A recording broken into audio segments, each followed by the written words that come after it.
All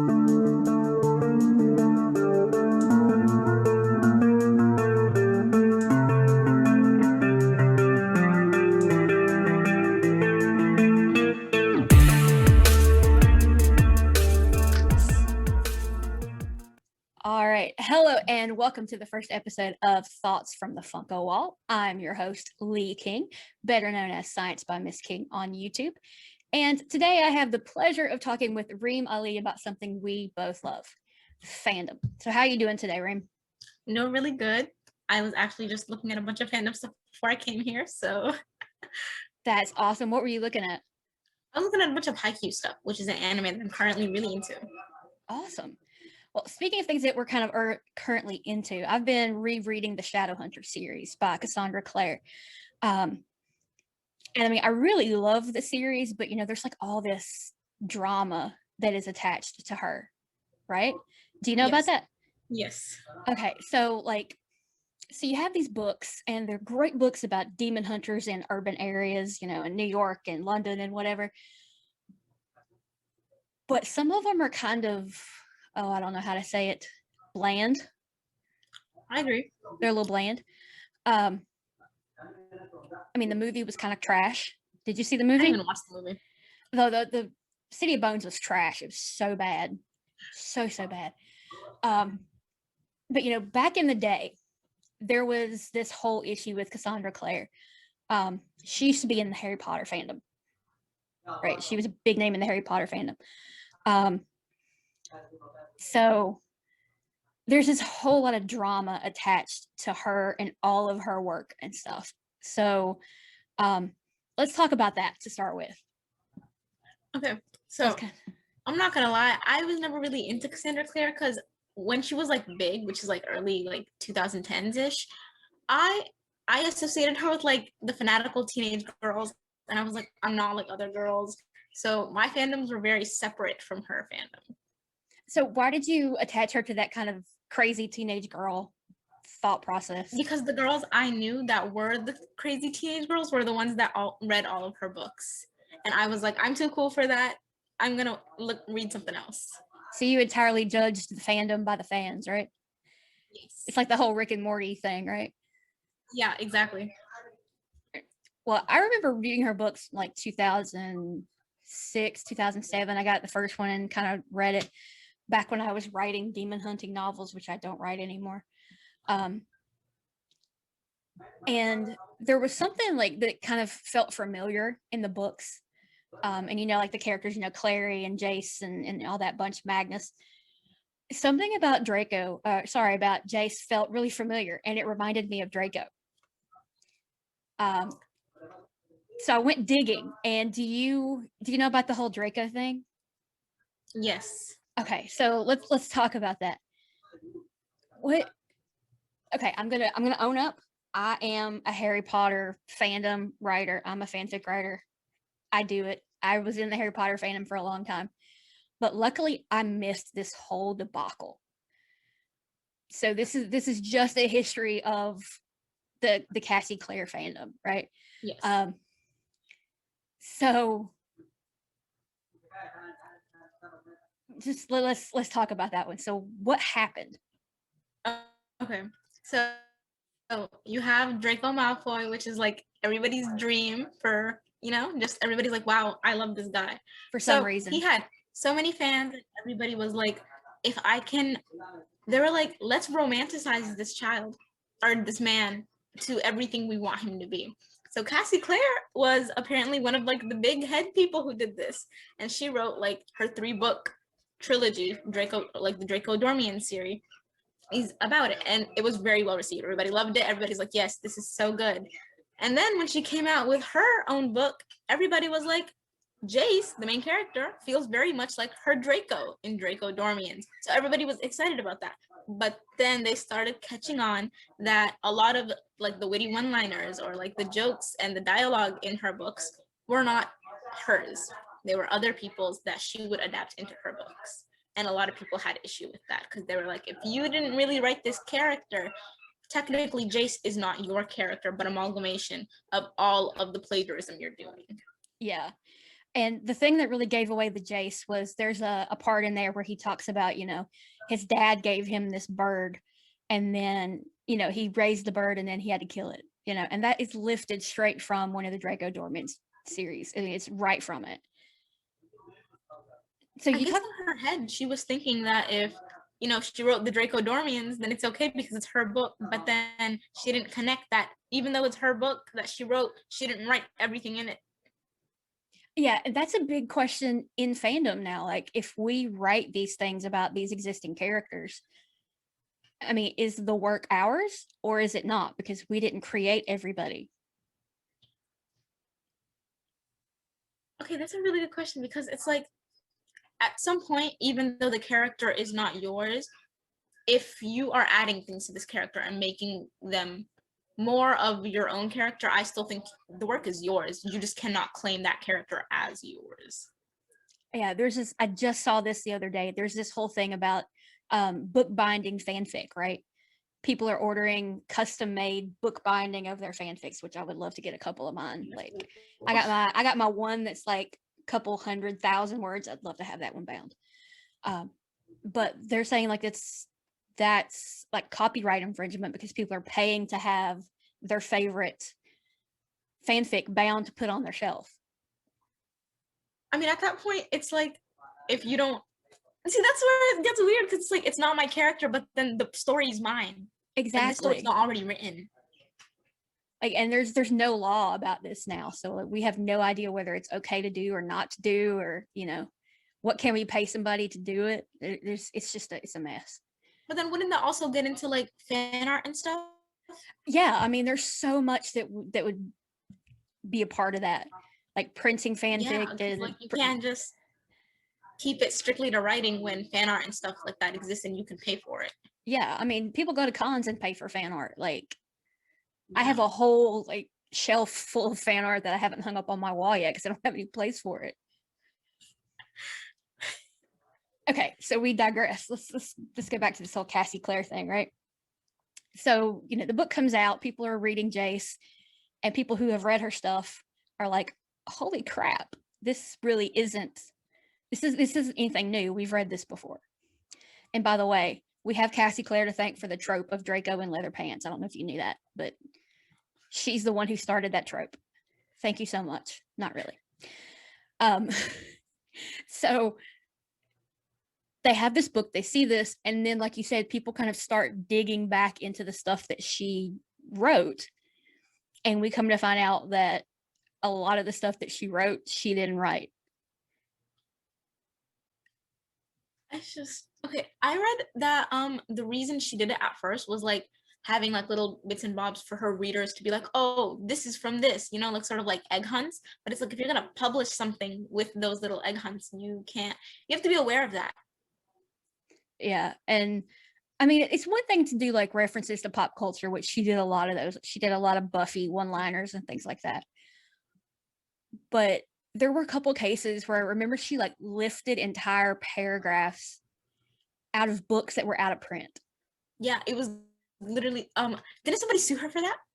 I think they did. I don't think they ever like got a hold of her, but yeah. Yeah, because it's like, this isn't just like a one line that references Buffy the Vampire Slayer or Dracula or whatever you're gonna do. This is like actual chunks of dialogue that people are writing that you just kind of stuck into your book and was like, this is good. And the funny thing is that when people called her on it, she like went and changed. Okay, so back in the day of fanfic, there was this whole thing. You had to put a disclaimer at the front, I don't own these characters. I'm just taking them out for a joyride or whatever.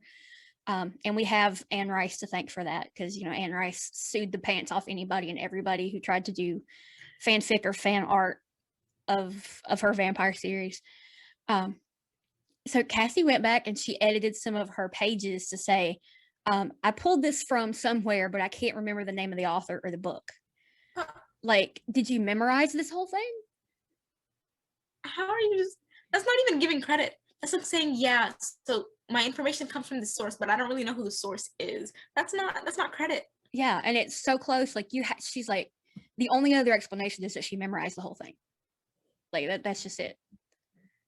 That's a whole level of nerdiness, because it's like you got something plagiarized in every single chapter of your book at this point. Yeah. And then, people started calling her out on it. And this is where things get kooky. All right. Because Cassandra Clare was what we would call a BNF, right? She was a Yes. big name fan. And she had so much clout in the Harry Potter fandom. I don't know how I missed this, but she did. Like, Like, I get that the Draco Dormian's books were, they were nice. They were all right. But I didn't see how she like amalgamated all of this power. Right. She's like, it's like all the regular fans are over here, and then Cassie is like all the way up there, and you're like, how did I not know about you? And this fandom being connected. Yeah. And she's got like so many little minions around her, right? And people started calling her out for the plagiarism. Mm-hmm. And she started like sicking her like minions on people. Oh my goodness. Like there were so many people driven out of the Harry Potter fandom because of her. Do people not understand that if you're like a really big name, you have influence? You're called an influencer for a reason. It's like you have to acknowledge how much power you have, like as a person, and what you're doing with that power. I don't know if she did it on purpose, or she was just like, I'm being attacked and I need my friends to protect me. But it was like 5,000 friends. Yeah. I mean, there's this whole net file on this whole scandal, and it is insane. Like whoever put this thing together, put it together with like footnotes and stuff. Like it's really thorough. But that's like you were talking about at the beginning, right? Like those fans of hers were like super focused and like super obsessed, and they really identified themselves with that fandom. So that brings us to one of the reasons why I wanted to have you on the first episode of my podcast, because you did a wonderful research project for AP Research about identity in fandom. So tell us a little bit about your research and what you did. Okay, so what I did, I asked about I sent out a survey, and the survey was essentially asking people what fandom they were in, how long they've been in it, and then understanding what goes into being in that fandom, how often they participate part of it, and how strongly they identify with it. So I had like 3 categories I would categorize each person into based on their answers to the questions. Would be entertainment social, which is sort of like being like a casual fan, but you still identify with the fandom. Intense personal is when it starts to get like more, I think that this is part of my identity. I think it's part of my personality. And the last one is borderline pathological, which is what we would call like super fans, like super obsessed. This is strictly this is part of my identity. And I ended up finding that a lot of people are in their fandoms because they identify with the content, right? They see something in that content that makes them either think about themselves or want to be better, or in a completely different route, it's something they use to cope. So it's something that holds them down, and it's a constant in their life. Or the guys in the fandom are just really hot. That's very true. Like, because then you're like, come, like, just come to me. That's why I'm in the wrestling fandom, because they're just all gorgeous. That's all that it is. I mean, what else am I gonna do with it, right? I don't see myself as a wrestler. I can't do that. But yeah, see, so it's like, you would be like, that would make you fall into like entertainment social for that fandom, because it's like, it's not something you identify with, it's just something that you do for like casual entertainment. But Cassie Clare's fandom, like a lot of the people in her fandom, I feel like in general, how everybody has like, there's some fandoms that everybody knows is like toxic, or everybody knows is like insane. Yeah. I feel like those fandoms are the ones who have the most people who have borderline pathological, simply because of either coping mechanism, or it's something that was a constant in their life, so they like rely on it to be their way out of life. I mean, it's interesting that you pointed out that way, because I know you've heard me talk about before, like I can't stand Rick and Morty. Well, quarantine has kind of forced me to watch Rick and Morty, and I really like it. I really like it. I judged it by the fandom. I really did. But like after watching it, like the fandom, I can see so many like pathological people in that fandom because they identify with Rick. And Rick is like the worst person on the planet. Rick is the old man? Yeah, Rick is the old man. Okay. he's like this nihilist. He doesn't believe anything matters. He's a horrible person, and people love him. And I'm like, y'all are crazy. Like, it's a mess. It's a different level. Oh It's my a whole goodness. different level of pathological. Yeah, it's like, there's some people that it makes sense why you're identifying with them. It's like, you want to be like them, but it's like if you're identifying with the bad guy, there's something there. Yeah, it's like, I want to be Harry Potter. Okay, great. You want to be this kid who saves the world. I want to be Umbridge. Like, you just want to be a horrible person? Right? It's like, like, what are you doing? Why are you choosing to do this with your life? Like, seriously. We don't need any more Umbridges in the world. Please don't. Oh yeah, we don't need any more of those. So, with your research and the whole, big name fan thing, do you think that big name fans would probably fall more into that kind of pathological piece? Or where do you think they would fall? Okay, big name fans. Okay, it depends because it's like they have more influence than we do as regular people. So it's like if you are okay, I'm gonna use Cassie because since she wrote like literally 3 books about like Draco and all of this, I would put her as borderline pathological simply because it's like there's no way you can sit here and tell me you're gonna write 500,000 words at least about this one character in this one series you like simply just because I think they're neat. Like it's more than that at that point because it's like you've made this such a large part of your life and it turned into something not even just like a small controversy. It's something that you was affecting you negatively and then in turn you lashed out and caused it to spiral into even more negativity. So it's like that's not just I think it's neat. So do you think I would be pathological because I've written like 100,000 words in a fanfic? Okay, see, or is it the fact that I'm not a big name fan that would, kind of bump it me like down a little bit? it changes the perspective a little bit. Because Okay.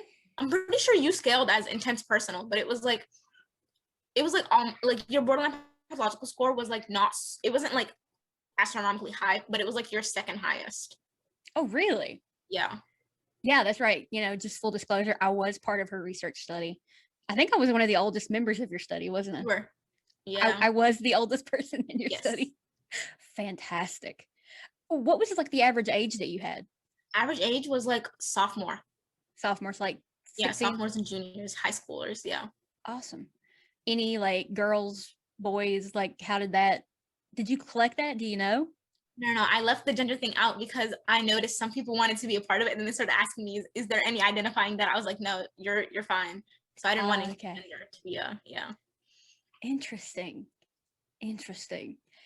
So honestly, this is going by a little quicker than I thought. We're kind of barreling through some of these things.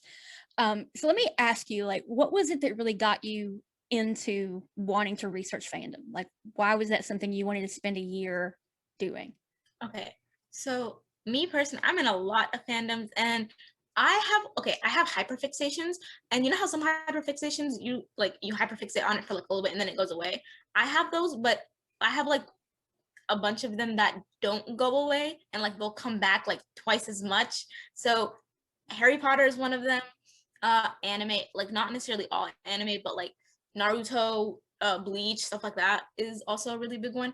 And so I was like, I have literally spent my whole life watching these things and reading about these things and drawing about these things. So it's like, if I spend my whole life doing this, why not research it? And then I was in a fight on Instagram about Draco Malfoy, and we were arguing over the morality of his character and whether he was a victim or whether he was a villain. And I was arguing in favor of Draco because he was manipulated. Like, let's be honest, you have the Dark Lord in your house watching you, telling you I'm gonna kill your parents and I'm gonna kill you to your parents. So it's a big thing. And then I was like, hold up, why do I care so much that I'm literally spending all of my time arguing with this random stranger on Instagram about why Draco Malfoy is not a bad person, but he had bad circumstances? And I was like, that's what I want to research. Okay, so I've seen YouTube fights, I've seen Twitter fights, I've seen Tumblr fights. I've never seen an Instagram fight. Like, was it just a fight in the comments or something? Or like it was like under a picture of like somebody drew like Draco and Astoria fan art, right? And somebody said something, I hate Draco. Why does everybody love him? And I was like, dude, he's not even a bad person. And it just spiraled in the comments and it just kept growing and growing and growing. Okay, so since you've brought that up, I'm gonna deviate from the plan here. Let's talk. Snape, good guy or bad guy? Okay, Snape. I would put Snape as a bad guy who is doing good things for his own selfish reasons. Okay. See, I used like when the seventh book came out. Spoilers, if you haven't read it yet. It's been years. Come It's on, been man. It's years. been decades. Actually, I shouldn't have to do this, but spoiler alert. So when the seventh book came out and I read it, right, and at the end of it, I was like, oh my god, he died. I cried because like Snape was one of my favorite characters because he's kind of a complex character, right? I mean, he's not just like he has a lot of interactions with Harry, and you get to see a lot of him. But I was always like, and I think part of that was because of the movies, and it was Alan Rickman, and I heart me some Alan Rickman, like that man, like rest his soul, I love him to death. And that was like my favorite. That was my favorite fanfic, by the way. I loved Snape fanfic, right? Anyway, so when that book came out and he died, I like cried, and everybody was like, "Why are you doing that? He's such a horrible person." I'm like, "But he saved Harry." And then we had this whole argument about, well, he never would have saved Harry if it wasn't for Lily, and he liked Lily, and there's this whole grudge thing about James, and I'm just like, I can't with this. I'm not gonna lie, I get where you're coming from, but I'm also kind of on the side of the other people, simply because that man, okay, Snape, he traumatized so many children for no reason. Like, he was completely like dastardly to Neville and to literally any Gryffindor, and anybody who wasn't part of his like immediate circle, or anybody who he couldn't sort of have idolize him, he had a negative reaction to. So like Hermione, and I'm pretty sure he just hated Hermione because she was a Gryffindor. I guarantee if she was in Slytherin, he would have loved her because she was literally peak student. Like, Yeah. she was a genius. Like, she was as smart as he was. I mean, who else brews a polyjuice, whatever, what was it called?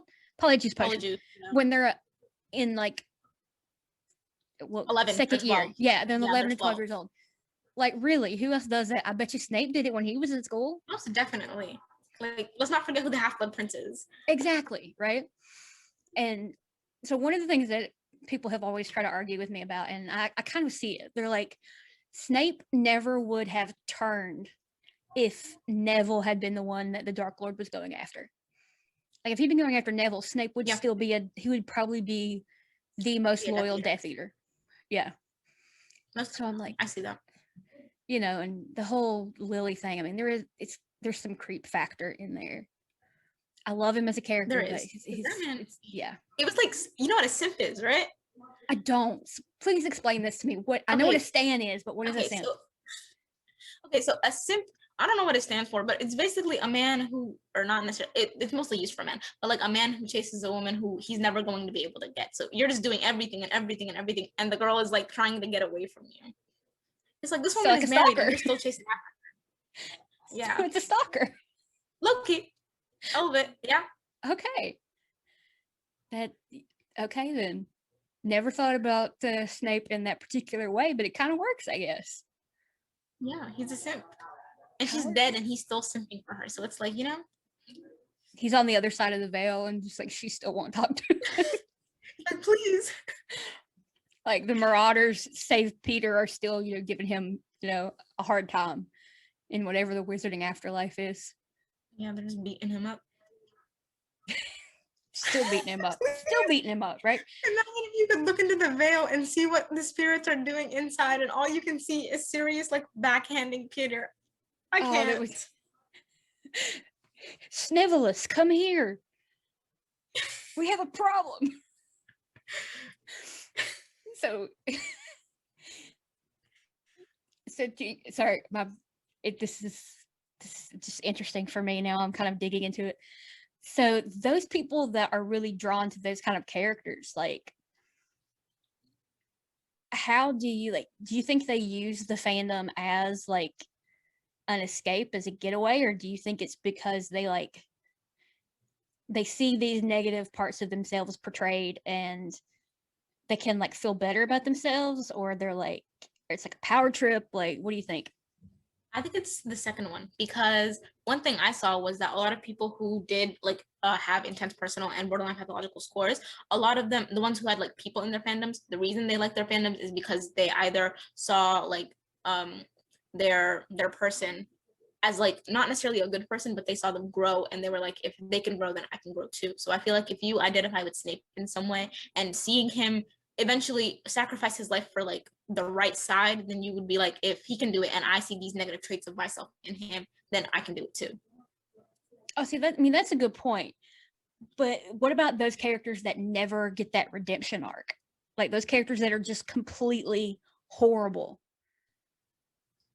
I think I'm not honestly okay. I'm not sure, because I'm not gonna lie. I have characters that are like complete antagonists. There's no redeeming them at all, but I'm absolutely in love with them. Okay, like who? Have you ever watched Bleach? I have not. Okay, well, the main antagonist, he's so smart, and that's one of the main things that is like, you know, about him. Okay, so this man essentially started the war for in the whole show. We don't even know why. They don't even explain it to us in the show. They explain it in the manga. But he kills so many people. He manipulates everybody, and in the end, he can't even like he makes it so that he is immortal and nobody can kill him. So if they ever want help or anything, they got to go to him. So he's just like he's just terrible. But I like him. He's my favorite character. Not my favorite character. He's one of my favorite characters. And I wouldn't say I identify with him in any way. I just think he's cool. But would you say that you like him because he's a complex character? I mean, Yes. is he a black and white bad guy, or are there shades of gray with him? No, because there's like a lot of things he's doing, but it's more like, okay, so he basically wants to rule, not necessarily rule the world, but he wants to be like the Soul King, which is in charge of Soul Society, because he doesn't agree with the way Soul Society um operates. Soul Society is like the government. It's terrible. If you don't listen to the government and Soul Society, you're basically dead, or they torture you and stuff. And he doesn't agree with any of the stuff they're doing. So it's like you can see why he wants to be at an all-time high, like, you know, so he can be the leader and change things. But it's also like he's also killing all of these people and doing all of this and this and this so he can be completely in power. Ah, gotcha. Okay, so yeah, some shades of gray there, which is Yeah. those are the best characters, right? I mean, that's like, I mean, my favorite Marvel character. I mean, that's Loki, right? There's he did so many bad things. Like he killed a lot of people in New York.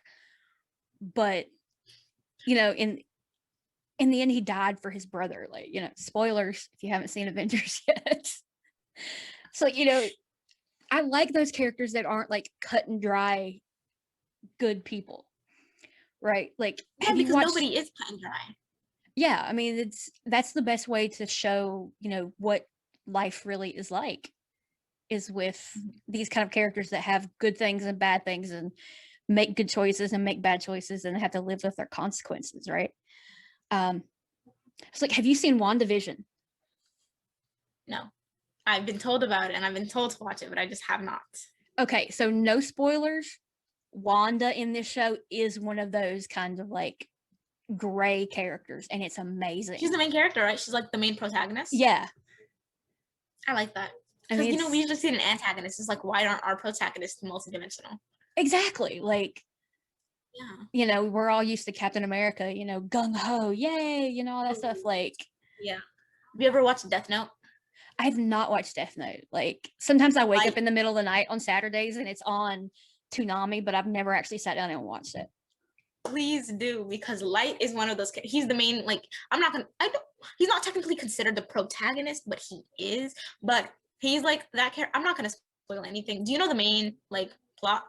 I just know that there's a book, and if you write your name in it, you die. If you write somebody else's name in it, they die. Okay, so Light is in charge of that book, and so the whole show is basically him killing all these people, and the police are trying to find out who it is. But like they say this in like the first episode, everybody he kills is a bad person. Like they're either like in charge of like a multi-billion-dollar company and they're not doing good things, or they're hurting people, so he's killing them, or murderers or serial killers or people in jails. Like he doesn't kill anybody who's innocent. So it's not like, hey, you jumped in front of me in the cafeteria line and got the last ice cream. I'm gonna kill you. No. It's like, I watched you like do something terrible, like, or I saw you rob this woman, so now you become like the serial robber or whatever. Now I'm going to kill you. You're dead now. You're Jeff Bezos. Now we're gonna deal out some Yes, cosmic that's justice. exactly what he Okay. is. Okay. But he's also a serial killer, so it's like, what even category are you? Like motive and action, right? Like you're Yeah. doing these horrible things, but maybe you're doing them for a good reason. Yes. So I think he's like a good example of like having a multidimensional gray protagonist. Interesting. Yeah. I mean, going back to the whole Cassie Clare thing, like, you've read the City of Bones books, right? You've read the Shadowhunters books. Yes? No? I read one. You read one. Okay. So the bad guy, I don't even remember which one it was. so the bad guy in the book, his name is Valentine, right? And he's very clearly this one-dimensional bad guy. Like, it's so clear that he's so one-dimensional, right? It was just bad to be bad. Yeah, he's bad because he wants to be bad. And it's so boring, like, trying to get to the end of that with him. It's like, it's more interesting to figure out how Clary and Jace are going to figure out, are they siblings? Are they not? Which that's a whole nother thing that is... Hold up. Sorry. Spoilers. Spoiler alert. Yeah, so basically at the end of the first book, it comes out that Jace and Clary are siblings, right? But they're really not. Okay. They're not, but... And then the whole, like, second and third book is, like, them trying to, not want to be attracted to each other because that's my brother. But, I mean, it's gross. That's... I mean, it's so gross, but... That is so funny. That's more interesting than the whole thing about trying to fight Valentine and who's trying to destroy all the Shadowhunters. Like, when your villain it's like starting is so... out a show thinking it's going to be like this action drama thing, and it just turns out to be like a soap opera. Exactly. Please, it's so funny. Exactly. It's like you tell me I'm gonna sit down and watch The Office, and then halfway through The Office I end up getting Days of Our Lives. Like, that's the way it is. It's so funny. Please. Yeah. That is literally the funniest thing I've heard. Oh my goodness. Yeah, I mean, and she drew that out. Oh my God, did she draw that out? There was so much, like, if this was on a fanfic website, I mean, it would be tagged with angst with capital ANGST. It would be so bad. But anyway, I mean, like, so we've talked about all kinds of stuff. We kind of went off pathway a little bit, but that's okay. So let's kind of talk about that last thing that we were talking about with your research. Like, I was the oldest person in your research pool, right? Yeah. And me being in fandom and on Tumblr and stuff, like, I see that a lot. Like, there is this ageism in fandom.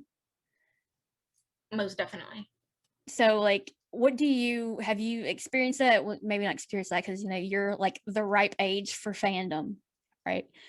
See, it's crazy because it's ageism both ways. It's like, really, if you're like a teenage fandomer in any fandom, you're just labeled as like the crazy teen, or you're just into that. You're not really into that. You're just obsessed with it because blah blah blah blah blah, or you don't really understand. You're too young to understand, and this and this and this. Then for the older people, it's like, you're so old. Why are you even still into this? Oh yeah, I've seen those posts a lot. There's so many of them. Yeah, there's like one. You're still 30 buying anime plushies. So yeah, there's one that goes around Tumblr all the time. Like, if you're over 25, you need to be off Tumblr. I'm like, excuse me? Like, I'm 34 and I am on Tumblr, and you just leave me alone because I'm waiting for Super Kick Party to gift last night's wrestling show. All right. Like, that's the big name fan for me, is Super Kick Party. She's awesome. Also, let's be honest, like, the older fandomers are the ones who are keeping the new fandom alive. Like, your fandom is still here because the older fandoms have paid money to keep it alive.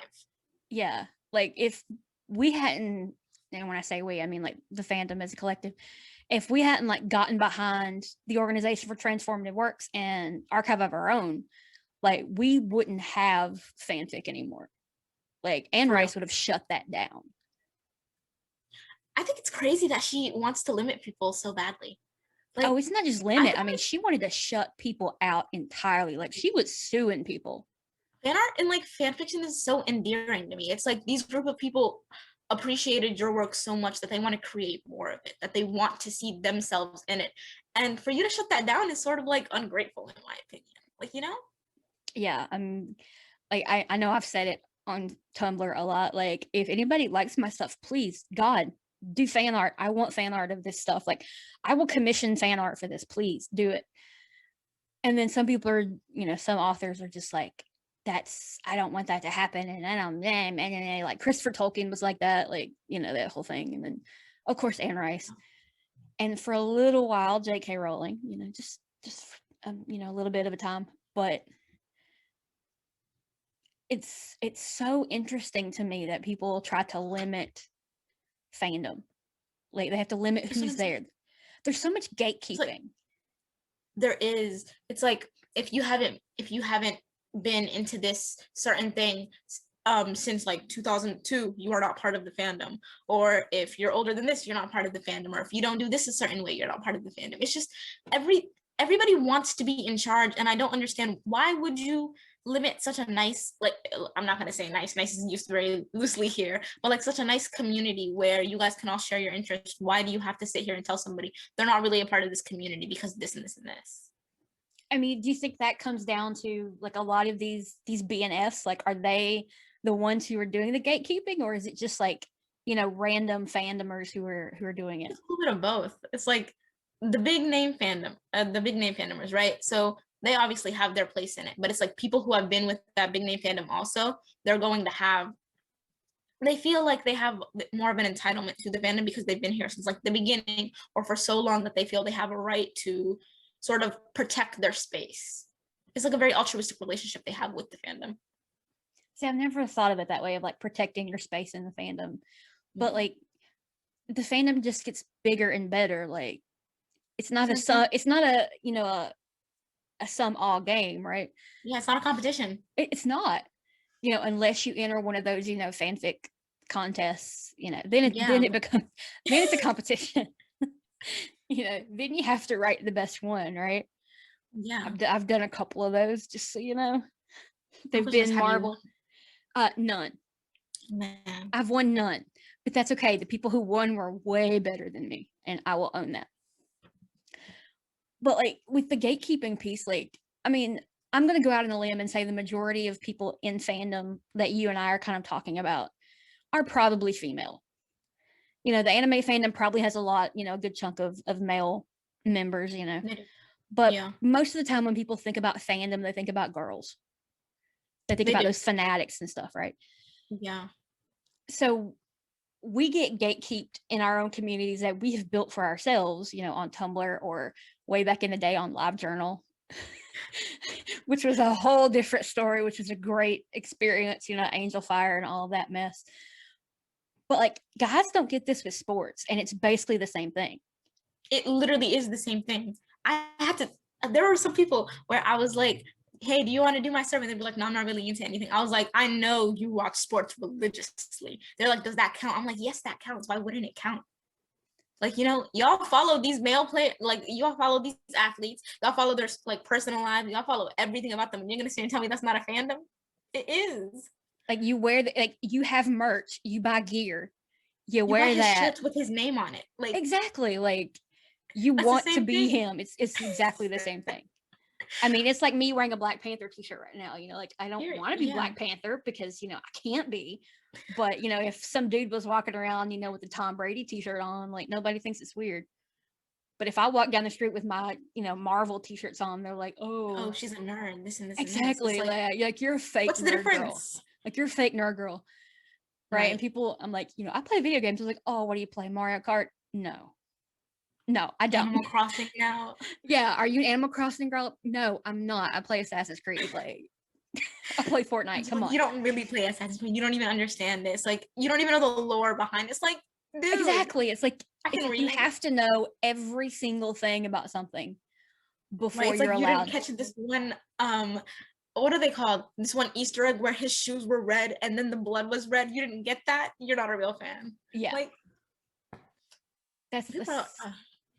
It's ridiculous. So I kind of want to wrap this up with a discussion, because we talked about, fandom. We started out talking about Cassandra Clare, one of the big name fans in Harry Potter, ended up with a really successful writing career, right? We talked about your research, Yes. understanding why people are in fandoms, and found out that I'm partially borderline. I might be a little obsessed. I mean, if you could see the pictures that I'm looking at on my wall, I mean, you probably would think I am obsessed, because I have Seth Rollins, Kenny Omega, and Becky Lynch staring at me right now. And then plus, I've got all of this gear back here, All right? this stuff. Okay, but honestly, if I could have half the merch you had, I can't wait to get a job just so that I can get all the merch. The way I have so many things in my wish list that I want. I mean, there is so much, like, there's more merch that you can't see. I got merch in my closet. I mean, I got so much, right? But this is the wonderful thing about fandom, is that women have really been the driving force of fandom since its inception. Like, fandom as we know it really Yes. started in the 60s. And With it Star started Trek. with Star Trek, right? Yeah. So, like, how are women involved in the whole Star Trek thing? Okay, so at first, Star Trek was going to be canceled. And then some people, it was two main women, I think, right? And they were like, we're not going to stand for this. So they started having like conventions, and they were like, bring back Star Trek, bring back Star Trek. And eventually, after it was brought back, because so many people like came on the wave, and they were like, yeah, bring back Star Trek. It started to become like, instead of like the conventions, men started joining, right? And then men, believing that they're the reason Star Trek is still here when they're not, started making like little groups. And then those little groups expanded, and then women started coming in. Like, this was like not just like a regular, like, oh, let's just go talk about Star Trek over a cup of coffee. This was like convention, like people in cosplay, people with like merch, people doing this and this and this and this. And So, like, women are where are all these responsible. women coming from? So women are responsible for cons. It's us. Yes, we did it. Yeah, no, straight up, like the biggest convention in Las Vegas. I'm not sure where it was, but it was made by those two. I can't remember their names for the life of me. I'm pretty sure it was like Joyce Winston, something along those lines, where they were the ones who made that convention. So fandom is built on the backs of women. Yes. Dudes who go to cons, you're welcome. Right? We created that for you. Maybe think about it next time you tell a girl she's not really in that fandom. Because, you wouldn't have a con if we hadn't, come up with it. Real. Well, Reem, it has been awesome talking to you today and about all of this very interesting fandom stuff. And so thank you so much for taking the time out of your day and coming to talk about, your research and arguing with me about whether Snape is a good guy or a bad guy. Sorry that I spoiled Shadowhunters for you. I wasn't going to read it anyway. Okay, so there you go. All right. Well, thank you guys for listening to the very first episode of Thoughts from the Funko Wall. You can find me on Twitter at Miss King Apes, or on YouTube as Science by Miss King. And next guest is going to be Roshni Panwala, when we are going to continue this fandom discussion, and we are going to talk about stereotypes in Harry Potter. Thanks for joining us, and I look forward to seeing you next time. Bye.